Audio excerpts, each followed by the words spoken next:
President. May I invite the President of the Philippines to take the floor, please? Excellencies, ladies and gentlemen, good afternoon. We had an extraordinary opportunity today to collectively look back on our shared successes and to exchange views about our prospects for the future. We looked back on ASEAN-EU achievements, most recently the signing of the ASEAN-EU Comprehensive Air Transport Agreement that was signed last October, and the adoption of the Plan of Action to implement the ASEAN-EU's Strategic Partnership for 2023 to 2027. We noted the continued strengthening of cooperation between our regions throughout the pandemic through the following mechanisms: the ASEAN Regional Integration Support from EU+, the EU support to higher education in the ASEAN region, the Enhanced Regional EU-ASEAN Dialogue Instrument, the EU-ASEAN Cooperation on Sustainable Use of Peatland and Haze Mitigation, Biodiversity Conservation and Management of Protected Areas in ASEAN, the Integrated Program in Enhancing the Capacity of AHA Center and ASEAN Emergency Response Mechanism, and the ASEAN-EU Migration and Border Management Program Phase 2, to name but a few. We appreciate the EU member states, and the EU financial institution, in short, Team Europe, for the combined response of over 800 million euro to fight the health, social, and economic impact of the coronavirus pandemic in ASEAN. As we move forward towards post-pandemic recovery, we eagerly anticipate the resumption of negotiations for the establishment of an ASEAN-EU Free Trade Agreement and of the ASEAN-EU Trade and Investment Work Program.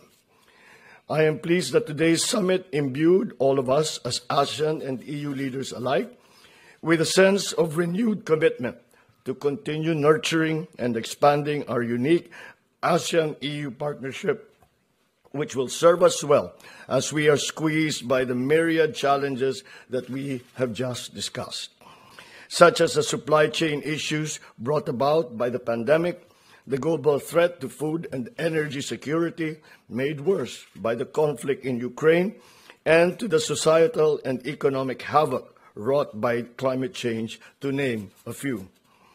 I am particularly pleased that this landmark ASEAN-EU commemorative summit was shepherded to conclusion during the Philippines' coordinatorship for ASEAN-EU dialogue relations, and that the adopted ASEAN-EU joint leader statement is reflective of the broad nature of our relations and shows clear commitments from both sides to further enhance our relations. We hope to achieve more milestones as the Philippines continues to guide the ASEAN-EU dialogue relations until 2024.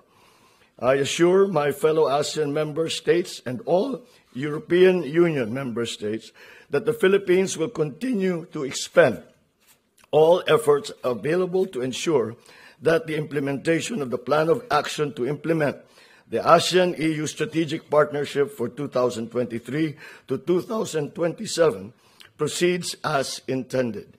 We will strive to expand and deepen our cooperation in the priority areas of post-pandemic economic recovery, strengthening public health institutions, maritime security and cooperation, environmental protection and sustainable economic development, combating, of course, climate change, and connectivity, with its new definition, which goes beyond the strict definition of digital connectivity, but connectivity in all manners, by air, by land, by sea, by digital means.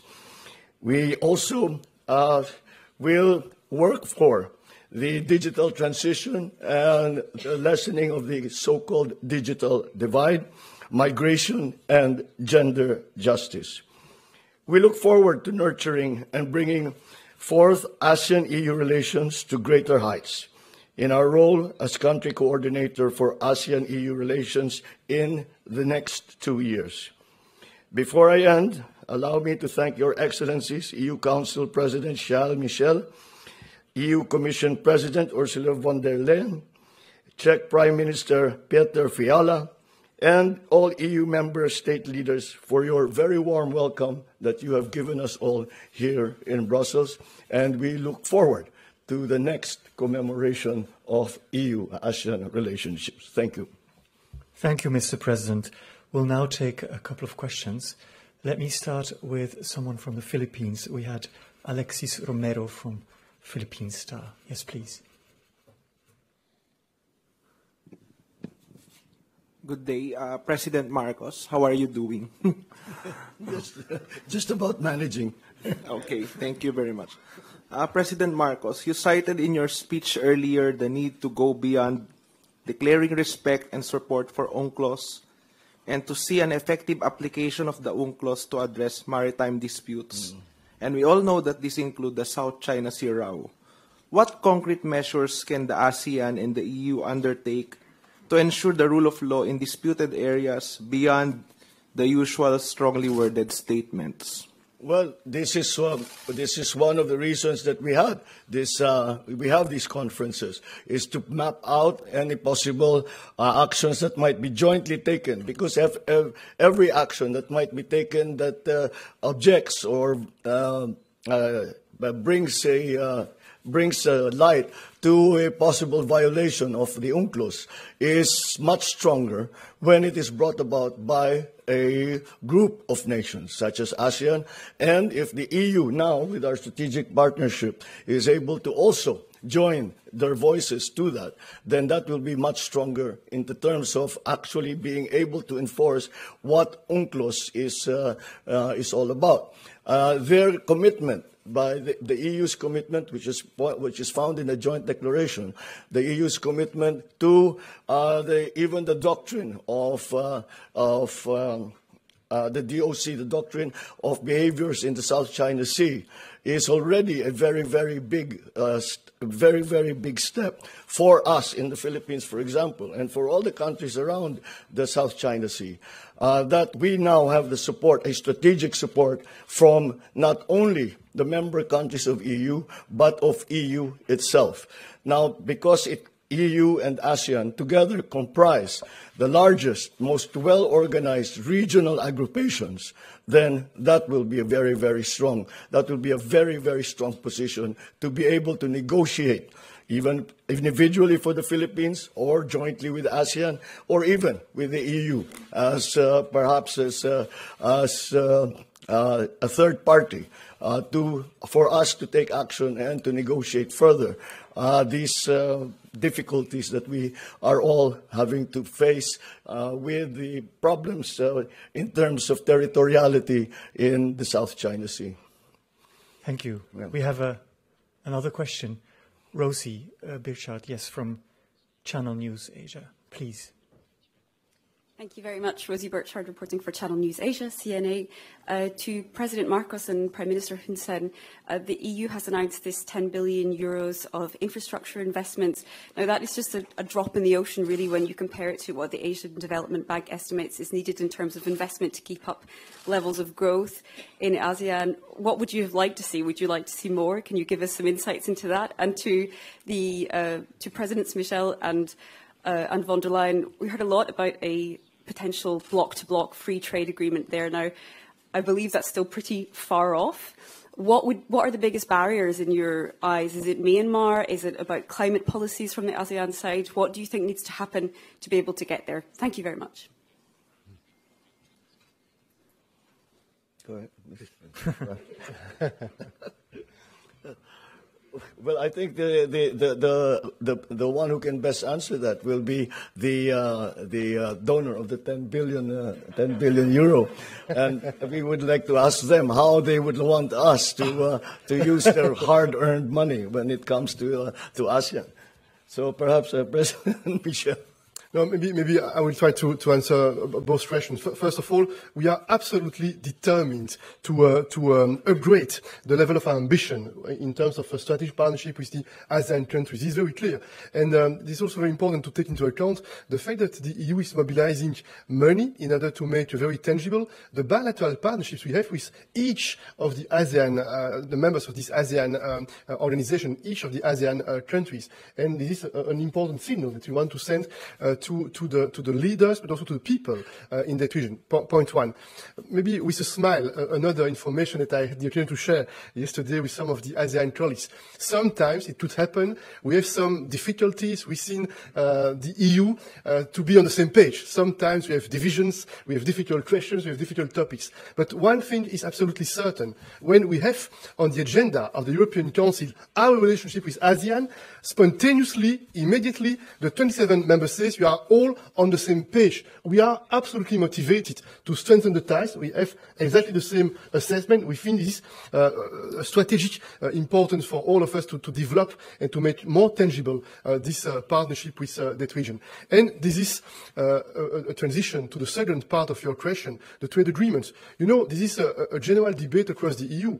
We believe in the free trade. We believe in the globalization, but we think at the same time that we need to work for more common standards, more similar standards, to take more into account our common goals in terms of climate change, for instance, in terms of labor conditions, for instance. And it's very good that we have demonstrated that it's possible with some of the countries of ASEAN to have free trade agreements, and we can observe that this is very positive on both sides. It's delivering concrete and tangible results in terms of increase of the volume of the economic exchanges between those countries and the EU. And this was told by the President of the Commission. It's not a secret that we have also exploratory talks with some other ASEAN countries in order to identify how we can try to make some progress and maybe to launch negotiations in the following months or in the near future. I'd just add something. It is remarkable actually to see during our meetings how, despite the marked differences between EU member states and ASEAN member states, that it is remarkable that we identify the same priorities as EU together as ASEAN does, as the EU seems to also have the same priorities. And those are in the areas that we spoke about: environmental protection, sustainable economic development, combating climate change, connectivity, cybersecurity, digital transition, migration, gender justice. So it is, as I said, it is just an indication and a manifestation of how global we have actually become. And although we come from very different places, from very different conditions, we have a very similar view, very similar worldview of the challenges that we all face.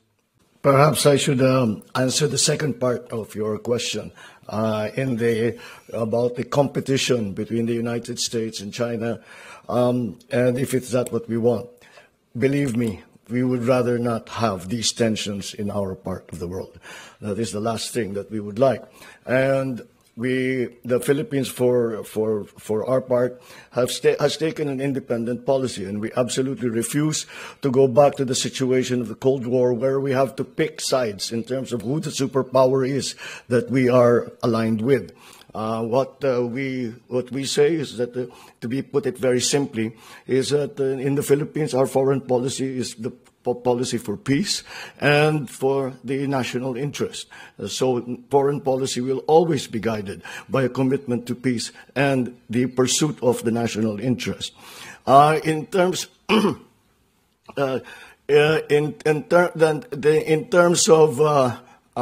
that competition, as I said, we have to find, I think all of us, member states, especially in ASEAN, have to find our own way. However, I think I would not be overstepping by saying that we agree, in the sense that we are committed to the idea that the future of the Asia-Pacific region should be decided by Asia-Pacific countries and not any other power outside of our area. Thank you. We have one more question, I believe. Yes, from Nestor Corrales. please. Also from the Philippine Daily Inquirer. Yes. Good afternoon, Mr. President Marcos. What has been the EU's response to your call to concretize the loss and damage concept in relation to climate financing, and what measures can be done to ensure that major polluters will be made accountable? Well, it's this very tricky question, and I brought it up simply to illustrate that EU has in fact been at the forefront in the kind of shall we say, compensation for climate change. And however, the issue of damage and loss is still, although it is a big step forward that we all now accept, both developing and developed countries now accept the concept of damage and loss, the actual number is very, very hard to determine. And beyond that, even if we are able to quantify the damage and loss, you say it's $100 million, whatever the number is, what do we do with that number? Who do we go to?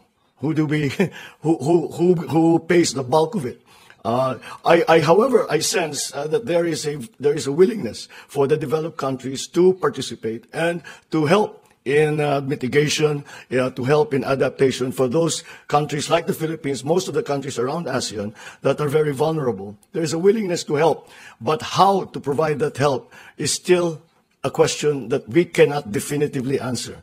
That is why a lot of work has to be done, and I have brought it up with the EU, and I've said that this is an important issue, especially for the Philippines and for many, many other countries. But again, it's the work that we have ahead of us to be able to come to some kind of agreement as to what damage and loss actually means, and how will the compensation for that damage and loss be made. And for my part, I think until we are able to determine that, I think we should think of what we can do in the future. And that, I think, has great potential to be put into effect in the short term rather than in the very long term. Thank you.